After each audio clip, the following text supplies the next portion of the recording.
இந்த மாபெரும் இயக்கத்தை பேரறிஞர் அண்ணா அவர்கள் தொடங்கினப்போ அவருக்கு வயசு 40. தலைவர் கலைஞருக்கு 25 வயசு தான். பேராசிரியர் நாவலர்னு பலரும் அவங்களோட இருந்தவங்க அத்தனை பேருக்கு 20கள் தான் இருந்திருக்கிறாங்க. அவங்க எல்லாம் எப்படி ஃபயராக இருந்தாங்க என்பதற்கு ஒரு எக்ஸாம்பிள் சொல்றேன். 1941 தலைவர் கலைஞர் அவர்கள் தமிழ்நாடு தமிழ் மாணவர் மன்றம் என்ற அமைப்பை உருவாக்கினார்.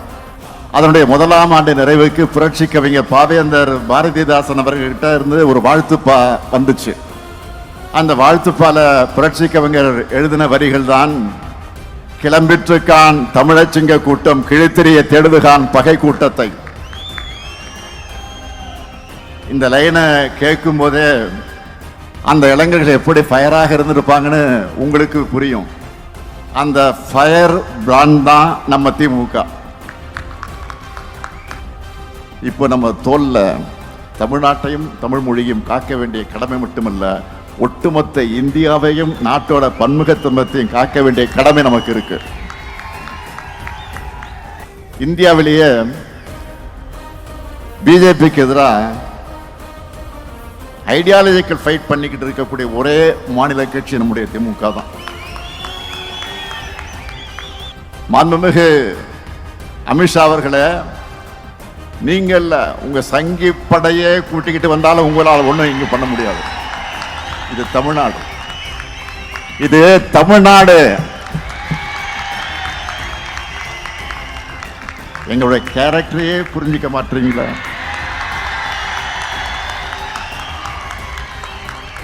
அன்போட வந்தா அரவணைப்போம், ஆணவத்தோட வந்தா அடிபடைய மாட்டோம், எதிர்த்து நிற்போம். மீண்டும் சொல்றேன், அன்போட வந்தா அரவணைப்போம், ஆணவத்தோட வந்தா அடிபடைய மாட்டோம், எதிர்த்து நிற்போம், உங்களை ஜெயிச்சு காண்பிப்போம். பேரறிஞர் அண்ணா அவர்கள் தலைவர் கலைஞருடைய உழைப்பை பாராட்டினார். தலைவர் கலைஞர் என்னை பத்தி சொல்லும் போது உழைப்பு உழைப்பு உழைப்புன்னு தான் சொல்வார். இப்ப நானும் தம்பி உதயநிதி அவருடைய உழைப்பை பார்க்கிறேன்.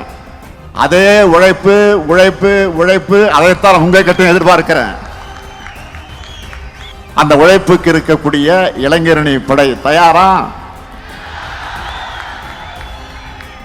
உதயநிதி பேசும்போது கேட்டார், வரும் தேர்தலில் இளைஞர்களுக்கு வாய்ப்பு கொடுங்க கேட்டார்.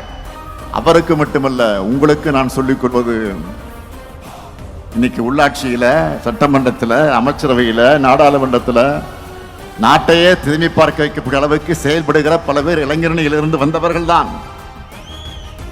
நாளைக்கு உங்களிலிருந்து பலரும் இந்த இடத்திற்கு வரணும். நிச்சயமாக வரத்தான் போறீங்க.